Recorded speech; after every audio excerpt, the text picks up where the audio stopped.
तो मैं अंकित कुमार आज पुनः आप लोगों के सामने कल के टॉपिक को आगे बढ़ाने आया हूँ। कल हमने जाना था अतीत के बारे में हम कैसे जाने, और दोस्तों आज हम जानेंगे अतीत एक या अनेक। दोस्तों अतीत एक है या अनेक, ये तो हम भी जानते हैं कि आपके भाई के लिए अतीत कुछ और होगा, आपका भाई कल कुछ और किया होगा और आज आप कुछ और किए होंगे, वो कल आपका अतीत होगा और भाई का अतीत कुछ और हो जाएगा।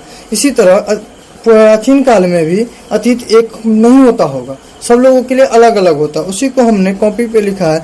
अलग अलग समूह के लोगों के लिए अतीत के अलग अलग मायने का या आयाम होते हैं। उदाहरण के लिए दोस्तों, कृषक का जीवन राजाओं तथा रानियों के जीवन से अलग होता है। दोस्तों आप ही सोच सकते हैं कि आज के जीवन में जो कृषक है वो खेती करते हैं, लेकिन जिनके पास पैसा है या जो बिजनेसमैन है वो अपने शान और शौकत के साथ रहते हैं। इसी तरह पुराने जमाने में भी कृषक कृषि करते होंगे और राजा रानी उनके शासक करते होंगे, इसलिए उन दोनों का इतिहास अलग होता होगा।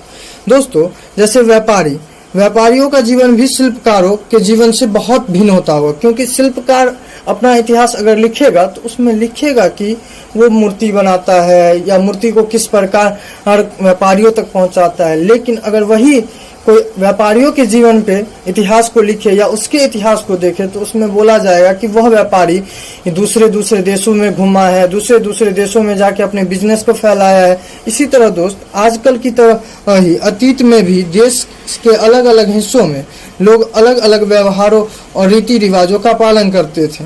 दोस्तों जैसे आज ही हम देखते हैं कि हम लोगों का खान पान कुछ और है, तो वहीं बंगाल का कुछ खान पान अलग है, तो वहीं बिहार का कुछ अलग है, दक्षिण का कुछ अलग है, तो उत्तर का कुछ अलग है। इसी प्रकार पुराने टाइम में भी लोग जगह जगह का खान पान रीति रिवाज अलग अलग होते होंगे। दोस्त अब हम देखेंगे इसके विपरीत उस समय के शासक और अपनी विजयों के लेखा जोखा रखते थे। दोस्तों आप भी जानिए कि आपको शासक के जीवनी के बारे में, शासक के पुत्र और उनके पुत्र के बारे में पता है, लेकिन क्या पता है कि उनके काल में कौन कृषक थे, कौन शिल्पकार थे, कौन क्या थे? क्यों? क्योंकि शासक अपने विजय तथा अपने आने वाली पीढ़ियों के विजय का लेखा जोखा रखते थे। इसीलिए दोस्तों हमें शासक के बारे में इतनी अच्छी तरीके से जानकारी प्राप्त होता है। यही कारण है कि हम उन शासकों के द्वारा लड़ी गई जाने वाली लड़ाइयों के बारे में काफी कुछ जानते हैं। दोस्तों वहीं दूसरी तरफ शिकारी, मछुआरे, कृषक, पशुपालक जैसे आम आदमी के कार्यों का कोई लेखा जोखा नहीं रखा जाता था। मैंने दोस्तों अभी भी आपको यही बात बताया है कि उस टाइम भी जो शासक होते थे उनके पूर्वज और उनकी आने वाले पीढ़ियों का लेखा जोखा रखा जाता था, इसलिए हमें उनके बारे में अच्छी से जानकारी है। लेकिन उस टाइम में जो शिल्पकार, मछुआरे या कृषक थे उनके बारे में उतनी ज्यादा बातें नहीं लिखी है, इसलिए हमें पता नहीं चलता। लेकिन दोस्तों फिर भी हमें पता चलता है जब पुरातत्वविद उन चीजों को खोदते हैं। इसीलिए हमने लिखा है पुरातत्वविद द्वारा खनन वस्तुओं से हम आम लोगों के जीवन के बारे में अनुमान लगाते हैं। जैसे कि हम हड़प्पा को देखते हैं, वहाँ के नगर व्यवस्था को देखते हैं, उनसे हमें पता चलता है कि वहाँ के लोग भगवान की पूजा करते थे, क्योंकि वहाँ से पशुपतिनाथ की मूर्ति मिला है। हम बहुत बड़े वहाँ पे स्नानागार मिला है, जिनसे हम ये भी अंदाजा लगाते हैं कि वहाँ पे सार्वजनिक स्नान के लिए जाया करते होंगे लोग। बहुत बड़ा भवन मिला है जहाँ पे अन्न का भंडार किया जाता था। तो इससे हम अंदाजा लगाते हैं दोस्त कि उस टाइम में बहुत सारा प्राकृतिक आपदाओं से बचने के लिए अनाज का भंडारण भी किया जाता होगा सार्वजनिक तौर पे। दोस्तों इसी तरह हम इस सभी बिंदुओं को हम पुस्तकों द्वारा लिखी बातों तथा इतिहासकारों एवं पुरातत्वविद द्वारा लिखी बातों के मतभेद नजर आता है। वही देखिए दोस्त, पुरातत्वविद अगर किसी बातों को कहेगा तो वो साक्ष्यों के आधार पर अंदाजा लगा के कहे, लेकिन इतिहासकार, कल हमने आपको पुरातत्वविद और इतिहासकार के बीच अंतर बताया था, तो उसी मुताबिक आप देखें तो इतिहासकार किताबों में लिखी बातें या पांडुलिपि या अभिलेखों में लिखी बातों को हम लोगों तक पहुंचाता है, लेकिन वहीं पुरातत्वविद खोद कर उन सभी चीजों पर परीक्षण करके हम तक बातें को पहुंचाता है। इसीलिए इन दोनों के बीच में बहुत सारा मतभेद का बिंदु उत्पन्न होता है। इसीलिए हम कह सकते हैं दोस्त कि अतीत अनेक है। अब हम आते हैं दोस्तों हमारा दूसरा महत्वपूर्ण टॉपिक, तारीख का मतलब। दोस्तों तारीख का मतलब क्या? तो हम देखते हैं कि तारीख का मतलब क्या। दोस्तों आप जानते हैं कि आपका जन्मदिन कब हुआ है? ये कैसे जानते हैं? अगर आपका जन्मदिन जान रहे हैं इसका मतलब है कि कोई ना कोई डेट पे आप किए होंगे। ये हमारे जीवन का सबसे बड़ा महत्वपूर्ण बात बनता है, क्योंकि आप अगले वर्ष जन्मदिन मनाते हैं, उससे अगले वर्ष जन्मदिन मनाते हैं। अगर तारीख न रहता तो हमें पता ही नहीं रहता कि आखिर किस स्पेसिफिक ऑफ टाइम पे आपका जन्मदिन है।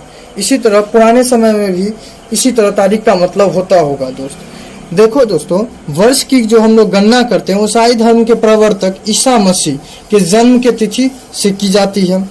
इतिहास के बारे में दोस्तों अध्ययन करते हुए इस तारीख के लिए बीसी यानी बिफोर क्राइस्ट यानी ईसा पूर्व संकेत के रूप में, और ईसा मसीह के जन्म के बाद यानी एनडी यानी एडोनोमी यानी ईस्वी का इस्तेमाल करते हैं। दोस्तों, बीसी का मतलब होता है बिफोर क्राइस्ट यानी ईसा से पहले। एडी का मतलब होता है दोस्तों एनोडोमिनी यानी ईश्वर के साल में।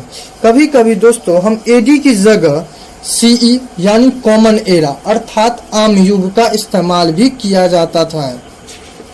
अब दोस्तों ये भी देखेंगे कि कभी कभी हम देखते हैं पुस्तक में कहीं पे या कहीं किसी भी क्वेश्चन में लिखा होता है बीसी, बीसी के जगह बीसीई भी लिखा जा सकता है दोस्तों। बीसीई का मतलब होता है बिफोर कॉमन एरा। कभी कभी दोस्तों अंग्रेजी में बीपी अक्षरों का प्रयोग किया जाता है जिसका अर्थ होता है बिफोर प्रेजेंट यानी वर्तमान से पहले। दोस्तों, तिथियों का महत्व अब क्या है? सबसे बड़ी बात है तिथियों का तो हम निर्धारण कर चुके हैं, लेकिन उनके महत्व को तो जाने की का मतलब क्या होता है और हमारे जीवन में उसका क्या महत्व है। तो दोस्तों, इतिहास के दृष्टिकोण से इतिहास का अध्ययन करते समय बीसी का हम प्रयोग एडी, बीसी, सी और बीपी तथा बीसीई इन शब्दों का प्रयोग करते हैं, क्योंकि विश्व के अधिकांश देशों में अब इस कैलेंडर का प्रयोग किया जाने लगा है। तारीख की मदद से दोस्तों हम अपने घटनाओं को एक क्रम में रखने का सहूलियत मिलती है। जैसे दोस्तों आपने कल क्या किया था, आज क्या किया है और परसों क्या करेंगे, ये सभी जब आपको लिखने का दिया जाएगा तो आप डेट वाइज लिखे तो किसी को इस चीज को समझने में बहुत आसानी होती है कि आपने कब कब और क्या क्या किया था। इसी तरह इतिहास में भी जब हम डेट डालते हैं तो हमें पता चलता है कि इस स्पेसिफिक टाइम ऑफ में कौन व्यक्ति क्या किया था, कौन राजा क्या किए थे। इसीलिए इतिहास का अध्ययन करते समय दोस्तों तारीख का बहुत महत्व होता है। अब आते हैं भारत में तिथि। भारत में जो तिथियों का हम लोग जो रूप देखते हैं दोस्त, उसका प्रयोग 200 साल पूर्व में आरंभ हो चुका था दोस्त। अब कुछ महत्वपूर्ण बातें हैं जिन्हें हमें जानना चाहिए दोस्त। इतिहास में जो हम पढ़ते हैं अभिलेखों को, उसको हम कैसे पढ़ पाते हैं, इतिहासकार यानी इतिहासकार उसे कैसे पढ़ के हम तक पहुंचाते हैं, तो उसके बारे में कुछ एनसीईआरटी में तथ्य दिए गए थे जिन्हें हम आपके सामने रख रहे हैं। तो दोस्त, इतिहासकार समझते कैसे हैं, क्या उत्कीर्ण है, तो यह एक प्रक्रिया के द्वारा किया जाता है दोस्तों, यानी जिसे गूढ़ता के रूप में जाना जाता है। गूढ़ता दोस्त क्या होता है, यानी गूढ़ता वो होता है कि उसे समझना और उसे समझकर आपके सामने प्रस्तुत करना ही गूढ़ता कहलाता है। इसके लिए महत्वपूर्ण कहानी है एक दोस्त जो मैं आपको सुनाने जा रहा हूँ। ये एनसीईआरटी में वर्णित है दोस्तों। कहानी कहाँ से आई है, तो ये कहानी मिस्र की है। और यह कहानी किसकी है, तो ये राजा और रानी की कहानी है। और कब की है, तो 5000 वर्ष पूर्व दोस्तों, यानी कि 3000 ईसा पूर्व में। और ये किस शहर की है, तो रोसेटा शहर की है कहानी दोस्तों। और इस रोसेटा शहर से में ऐसा क्या बात था कि हमको यहाँ तक बातें लानी पड़ी, तो रोसेटा शहर से पत्थर के पर उत्कीर्ण लेख प्राप्त हुए हैं। इसकी विशेषता क्या थी दोस्तों, तो यह जो पत्थर पर लेख था वो 3 लिपियों में लिखा गया था। कौन कौन सी लिपि, तो एक यूनानी, दूसरा मिस्र और एक अभी हमें नहीं पता है, मतलब एनसीईआरटी में नहीं वर्णित है। तीसरा, रोसेटा शहर कहाँ स्थित है, तो रोसेटा शहर मिस्र के उत्तरी तट पे स्थित है दोस्तों। अब आते हैं इसमें क्या बातें थी और कैसे हम जाने, तो कुछ विद्वानों ने यूनानी भाषा पढ़ सकते थे। इस अभिलेख को पढ़कर उन्होंने बताया कि यहाँ राजा और रानी के नाम छोटे से छोटे फ्रेम में लिखा गया है दोस्तों। उस फ्रेम का नाम कारतूस कहा गया है। इसके बाद विद्वानों ने दोनों भाषाओं के संकेतक, मतलब दोस्त आपको कुछ लैंग्वेज दे दिया जाएगा और कुछ म्यूजिक दे दिया जाए, तो आप अगर म्यूजिक सुने हुए हैं तो उस लैंग्वेज को आता है पढ़ने, तो आप लैंग्वेज पढ़ के और उसमें जो सुने हुए बातें हैं वहाँ पे आप मैच करते हैं कि हाँ ये इस जगह पे ये वर्ड यूज हुआ है। उसी तरह उस टाइम में भी इतिहासकार, पुरातत्वविद और बहुत सारे जो आर्कोलॉजिस्ट थे वो उन्होंने उसको चिन्ह और लैंग्वेज को, लिपि को पढ़ा और उनके ध्वनियों को मिलाना शुरू किया।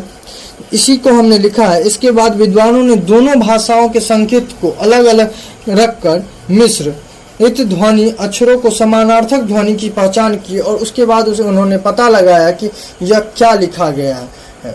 तो उनसे पता चला कि वो राजा और रानी का नाम लिखा। अगर दोस्तों, धन्यवाद दोस्तों, आज मेरा फर्स्ट चैप्टर ख़त्म हो चुका है। कल की वीडियो में मैं आप लोगों को इनसे जुड़े हुए कुछ महत्वपूर्ण प्रश्न जो पूछे जाते हैं अक्सर एग्ज़ाम में, वो आपको कल लेके आऊँगा। धन्यवाद, आज के लिए बस इतना। अगर मेरा वीडियो आपको पसंद आया हो तो लाइक, शेयर एंड सब्सक्राइब करें। धन्यवाद।